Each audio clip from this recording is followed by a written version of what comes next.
අයිබෝන් යාළුවනේ ඩිලොන් agri YouTube channel එකට ඔයගොල්ලෝ සාදරයෙන් පිළිගන්නවා. ඉතින් ගොඩාක් අය අහලා තිබු ප්‍රශ්නයක් තමයි මේ ඉඟුරු වගාවේ ඇයි මල් පිපෙන්නේ? මල් පිපුණාට පස්සේ අපි අල ගලවන්න ඕනද කියලා. ඉතින් යාළුවනේ මේ ඉඟුරු වගාවේ ඇත්තටම මල් පිපෙන්න මාස ඒ කියන්නේ වගාව හදලා මාස 5 ඉඳලා 7 විතර වෙන කාලය ඇතුළත මල් පිපෙනවා. එතනින් පස්සේ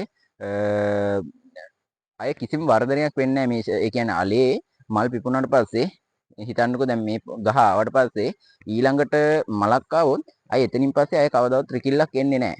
ඒ කියන්නේ ගහේ අවසාන වර්ධනය තමයි මේ මල. ඉතින් එතනින් පස්සේ වෙන්නේ මේ ගහේ අල මෝරණ එක තමයි වෙන්නේ. ඉතින් ගොඩාක් අය අහලා තිබ්බේ අපි මේ අල ගලව ගන්නද එහෙමත් නැත්නම් මේ ගලවන්න ඕන කාලෙද මේ මල් පිපෙන්නේ කියලා අහලා තිබ්බා. ඉතින් ඒ හින්දා දැන් ඕගොල්ලන්ට තේරෙනවා ඇති මේ මල රතු පාටට හුරු වෙලා තියෙන්නේ මාස 7ක විතර කාලෙදී. සාමාන්‍යයෙන් මල පිපෙන්න ගන්නකොට කොළ පාට වගේ පිපෙනවා. එතකොට මාස 5න් වගේ තමයි 6න් වගේ පිපෙන්න ගන්නවා. ඉතින් එතනින් පස්සේ ආයේ කිසිම අල වර්ධනය වීමක් වෙන්නේ නැහැ. එතකොට අලේ එතනින් පස්සේ මෝරනවනේ වෙන්නේ. එතකොට සාමාන්‍යයෙන් ලෙඩ රෝග එනවා අඩුයි මේ වගාවට. මොකද අලේ මෝරලා තියෙන හින්දා පණු රෝග ඊට පස්සේ දිලීර රෝග එනවා අඩුයි. ඉතින් ඒ හින්දා ඔයගොල්ලන්ට සාමාන්‍යයෙන් වගාවට කිසිම රෝගයක් නැහැ වගේ පේනවනම් බය නැතුව අපිට පුළුවන් මාස 10ක් විතර මේ වගාව තියාගෙන ගිහිල්ලා මාස 10න් පස්සේ අපිට පුළුවන් නැවත බීජ වලට 11 විතර යනකොට ගන්න පුළුවන්. සාමාන්‍යයෙන් දැන් ඔයගොල්ලන්ට පේන ඇති දැන් මේ මාස ගස් නිකන් මැරිගෙන වගේ එනවා. ඉතින් ඒ ගහේ කාලය ඉවර වෙගෙන තමයි එන්නේ දැන්. ඒ කියන්නේ අපි හදවුවොත් සාමාන්‍යයෙන් දැන් කාලයක් නැතුව හදනවා ගොඩාක් අය. නමුත් හරි කාලෙට හැදුවොත් මාර්තු මාසේ මුල හැදුවොත් දෙසැම්බර් මාසේ මේ ගස් මැරෙනවා. ඉතින් ඊට පස්සේ ඔයගොල්ලෝ බලන්න කාලය හදලා කොච්චර කාලයක් යනවද කියලා. එතනින් පස්සේ ජනවාරි වෙනකොට තමයි හොඳටම මේ ගස් බිමට පතිත වෙන්නේ. කියන්නේ මැරලා අල හොඳටම මෝරන්නේ ජනවාරි මාසේ.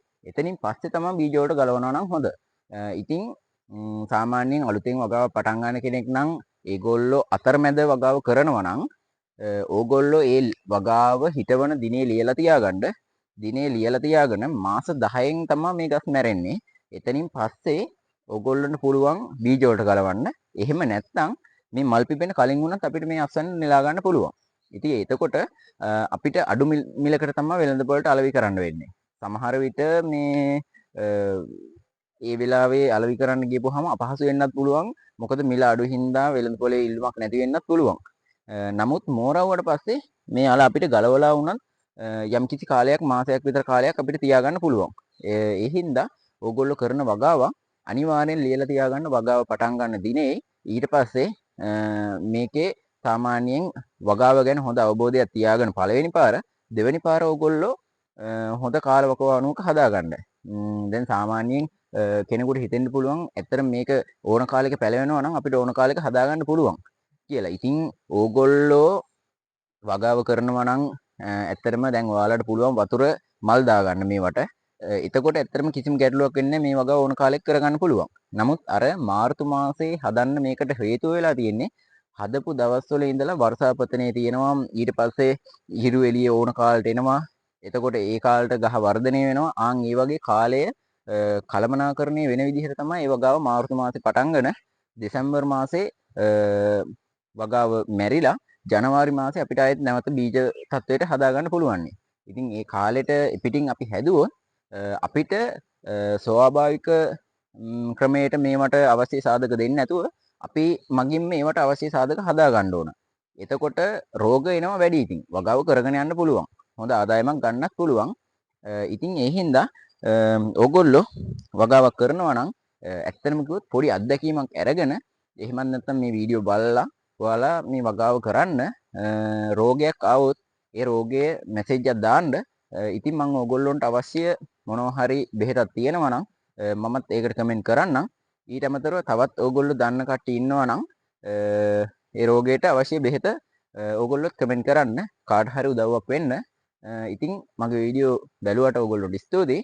ඒ වගේම මම සබ්ස්ක්‍රයිබ් කරලා ඉදිරියට දාන වීඩියෝ බලන්න. ඇයි සාර්ථක වුණු මිනිස්සුන් අපිට මැජික් එකක් වගේ පේන්නේ? අපි පළවෙනි අඩිය තියන්න බය නිසා. ඔයත් අඩියක් තියලා බලන්න. මැජික් එකක් නෑ එතන. ඒක ඇස්පැන්දුමක්. හැබැයි අපි අහුණා. මේ ලෝකේ සාර්ථක වුණු හැම මිනිසෙක්ටම වගේ ඔබටත් පුළුවන් සාර්ථක වෙන්න. සද්ද නැතුව වැඩ කරන්න.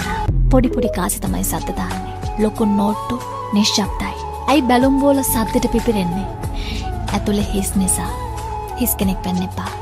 සද්ද නැතුව ගමන යන්න. අහස අල්ලන්න try කරන්න. පොළවේ පය ගහලා ඉන්න. සමහර වෙලාවට ප්‍රශ්න අපේ ගමනට බාධා කරනවා. දෙයක් කරන්න ඕනේ නම් එයා කොහොම හරි ඒක කරනවා. හීනවලට යන්න තව පාරවල් තියෙනවා. නැගිටලා බලන්න. සමහර වෙලාවට වාඩි වෙලා ඉති දුර පේන්නේ නැහැ.